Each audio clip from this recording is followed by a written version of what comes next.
राजा पृथु ने पूछा, है देव ऋषि, आप यह कहिए कि भगवान विष्णु ने वहां जाकर क्या किया? तब जलंधर की स्त्री का प्रतिवता कैसे भ्रष्ट हुआ? श्री नारद जी ने कहा, जलंधर के नगर में जाकर भगवान विष्णु ने उसकी प्रतिवता स्त्री वृंदा का प्रतिवता भंग करने का विचार किया।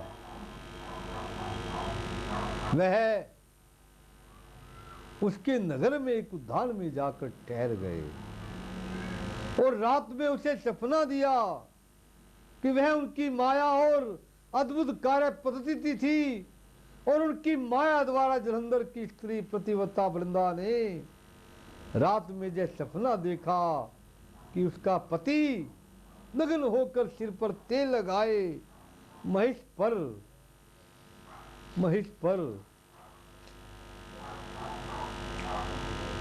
की माला पहने हुए है तथा उसके चारों ओर हिंसक जीव हैं। वह सिर मुंडवाए हुए अंधकार में दक्षिण दिशा की ओर जा रहा है। उसने अपने नगर को समुद्र में डूबा हुआ देखा और इस प्रकार के बहुत से भयानक सपने देखे। फिर तुरंत ही वह जाग पड़ी और सपने के संबंध में विचार करने लगी। इतने में उसने सूर्य को उदय होता देखा तो सूर्य में उसे एक छिद्र दिखाई दिया। वह कांतिहीन थी। उसने अनिष्ट जाना और भयभीत होकर रोने लगी। वह छज्जे पर गई, अटारी पर चढ़ी, भूमि पर उतरी, मगर उसे कहीं भी शांति प्राप्त नहीं हुई। फिर भी वह अपने दो सखियों के साथ लेकर उपवन में गई, परंतु वह भी उसे शांति ना हुई। फिर वह जंगल में निकल गई, वहां पर भी उसे चैन ना आया। वन में उसने सिंह के समान दो भयंकर राक्षसों को देखा, जिससे वह अत्यंत भयभीत होकर वहां से भागने लगी। उसी समय वहां पर अपने शिष्यों सहित एक तपस्वी आ गया तो वृंदा उसके पैरों को हाथ लगाकर उससे अपनी रक्षा के लिए याचना करने लगी। मुनि ने अपनी एक ही ओंकार से उस दोनों राक्षसों को वहां से भगा दिया। वृंदा को आश्चर्य हुआ और वह भय से मुक्त हो मुनि के हाथ जोड़कर प्रणाम करने लगी और कृतज्ञता के ज्ञापन किया। फिर उसने मुनि से अपने युद्धरथ पति के संबंध में उसकी कुशल सेव का प्रश्न किया। मुनि ने मौन हो आगे पीछे देखकर कुछ कहना चाहा कि उसी समय दो वानर उनके पास हाथ जोड़कर खड़े हो गए। त्यों ही मुनि ने भ्रुकुटी का संकेत किया तो वह उड़कर आकाश में चले गए। फिर वह जलंधर का सिर व धड़ लेकर मुनि के पास आ गए। तब वृंदा अपने पति को मरा जान मूर्छित होकर धरती पर गिर पड़ी और अनेक प्रकार के वचन कहकर दारुण विलाप करने लगी। तत्पश्चात उसने मुनि जी को कहा कि हे कृपा निधे, आप मेरे पति को जीवित कर दीजिए। प्रतिपता प्रायण दैत्य पत्नी ऐसा कहकर दुखी श्वासों को छोड़ती हुई मुनि के चरणों में गिर पड़ी। तब मुनीश्वर ने कहा, जय शिव जी द्वारा युद्ध में मारा गया है, अंत जय जीवित नहीं हो सकता, क्योंकि जिसे भगवान शंकर मार देते हैं वह कभी जीवित नहीं हो सकता, परंतु शरणागत की रक्षा करना सनातन धर्म है। अंत कृपा करके मैं इसे जिंदा कर देता हूँ। श्री नारद जी कहते हैं, वह मुनि साक्षात विष्णु जी थे, जिन्होंने जैसे माया फैलाई थी वह वृंदा के पति को जीवित करके अंतर ध्यान हो गए। जलंधर ने उठकर वृंदा को आलिंगन किया और उसका मुंह चूमा। वृंदा भी पति को जीवित देखकर बहुत खुश हुई और अब तक सब बातों को सपना समझा। पश्चात वृंदा सकाम हो बहुत दिन तक अपने पति के साथ विहर करती रही। एक दिन उनने संभोग काल के अंत में भगवान विष्णु को पहचान लिया।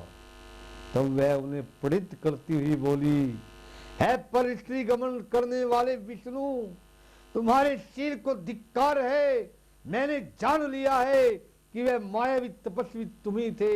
हे राजन, ऐसा कहकर क्रुद्ध हो प्रतिवता ने अपने तेज को प्रकट करते हुए विष्णु भगवान को श्राप दिया। जो तुमने अपनी माया से 2 राक्षस मुझको मार दिखाए थे, वही दोनों राक्षस किसी समय तुम्हारी भी स्त्री का हरण करेंगे और उसके विरह में दुखी होकर तुम वानरों की सहायता से वन में भ्रमण करोगे और सर्वेश्वर जो इस समय तुम्हारा शिष्य बना हुआ है, वह वहां पर भी तुम्हारा साथी रहेगा। ऐसा कहकर प्रतिवता वृंदा भगवान विष्णु को लाख मना करने पर भी अग्नि में प्रवेश हो गई। ब्रह्मा आदि देवता आकाश से उसका प्रवेश देखते रहे।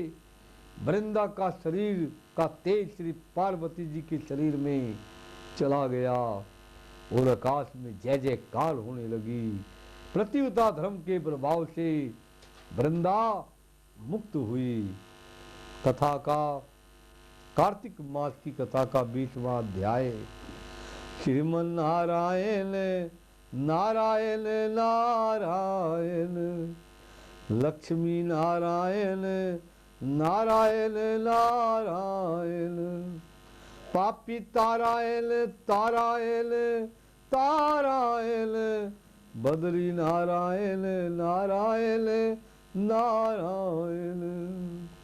माँ शारदा की प्रेरणा नारायण समय सहाय, कार्तिक मातम का लिखूं जय 20वां अध्याय। तब राजा पृथु ने पूछा, हे देव ऋषि, इसके पश्चात युद्ध में क्या हुआ? वह दैत्य कैसे मारा गया? कृपा करके उस कथा को मुझसे कहो। नारद जी ने कहा, जब गिरजा वहां से अदृश्य हो गई और वह गंधर्वी माया में विलीन हो गई, तब भगवान वृषध्वज चैतन्य हो गए। उन्होंने लोकाकित व्यक्त करते हुए बड़ा क्रोध किया। फिर भगवान शंकर जलंधर से युद्ध करने लगे। जलंधर शंकर के बाणों को काटने लगा, परंतु जब काट ना सका तो उसने माया की पार्वती बनाकर अपने रथ से बांध ली। जो विलाप कर रही थी, तब अपने प्रिय पार्वती को इस तरह कष्ट में पड़ा देखकर शंकर जी लौकिक लीला दिखाते हुए संसारिक जनों की तरह व्याकुल हो गए और उन्होंने अग्निपुंज की तरह भयंकर रौद्र रूप धारण किया। उनके रौद्र रूप को देखकर कोई भी दैत्य उनके सामने खड़ा होने में समर्थ ना हो सका। जहां तक कि सिमुन भी युद्ध की स्थिति में होने की समर्थ ना हो सके। जलंधर की सारी माया क्षण भर में नष्ट हो गई। युद्ध में चारों ओर हाहाकार होने लगी। शिव जी ने उन्हें भागते हुए सिमुन को साप देकर बड़ा धिक्कारा और कहा कि तुम दोनों बड़े दुष्ट हो, तुमने मेरा बड़ा अपमान किया है। तुम पार्वती को मारते थे और अब युद्ध से भागते हो। भागते को मारना पाप है, इसलिए मैं तुम्हें नहीं मारूंगा, परंतु गौरी तुम्हें अवश्य मारेगी। शिव जी के ऐसे कहने पर समुद्र पुत्र जलंधर क्रोध में अग्नि के समान प्रज्वलित हो उठा। उसने शिव जी पर घोर बाण वर्षा करके धरती पर अंधकार कर दिया। तब उस दैत्य की ऐसी चेष्टा देखकर शंकर जी बड़े ही क्रोधित हुए। उन्होंने अपने बनाए हुए सुदर्शन चक्र को चलाकर उसका सिर काट लिया।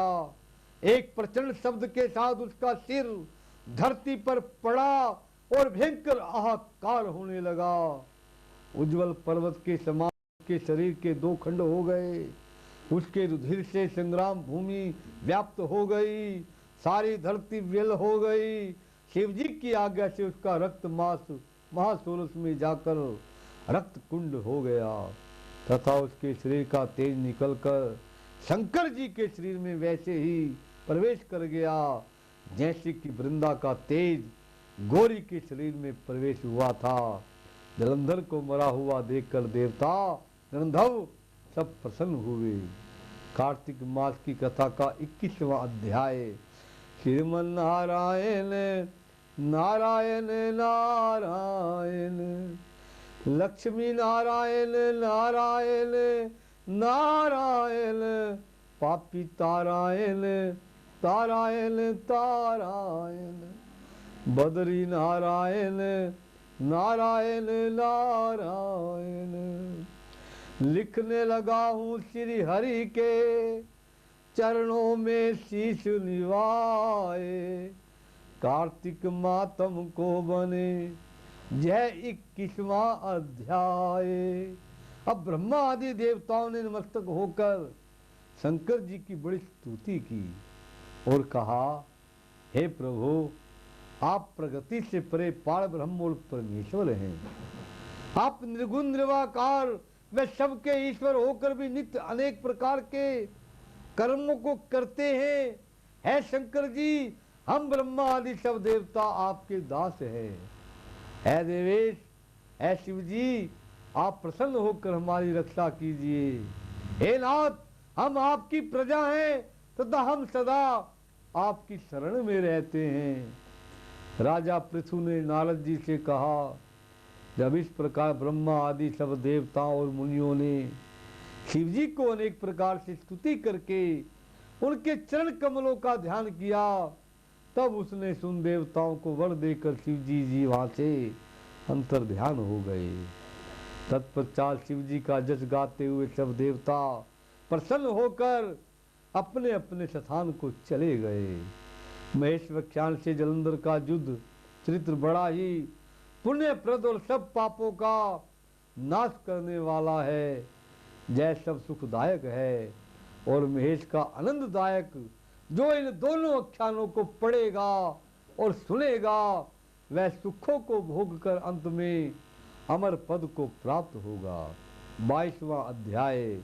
श्रीमन नारायण नारायण नारायण, लक्ष्मी नारायण नारायण नारायण, पापी तारायण तारायण तारायण, श्रीमन नारायण नारायण नारायण। 22वें अध्याय की जब लिखने लगा हूँ बात, श्री प्रभु प्रेरणा प्राप्त कर कलम आ गई हाथ। राजा पृथु ने कहा, हे नारद जी, आप कृपा करके मुझको यह बतलाइए कि वृंदा को मोहित करके विष्णु जी ने क्या किया और फिर वह कहाँ गए। जब सब देवता स्तुति करके मौन हो गए तो भगवान शंकर ने प्रसन्न होकर देवताओं से कहा, हे ब्रह्मा आदि देवताओं, जलंधर तो मेरा ही अंश था, मैंने उसे तुम्हारे लिए नहीं मारा, यह तो मेरी संसारिक लीला थी।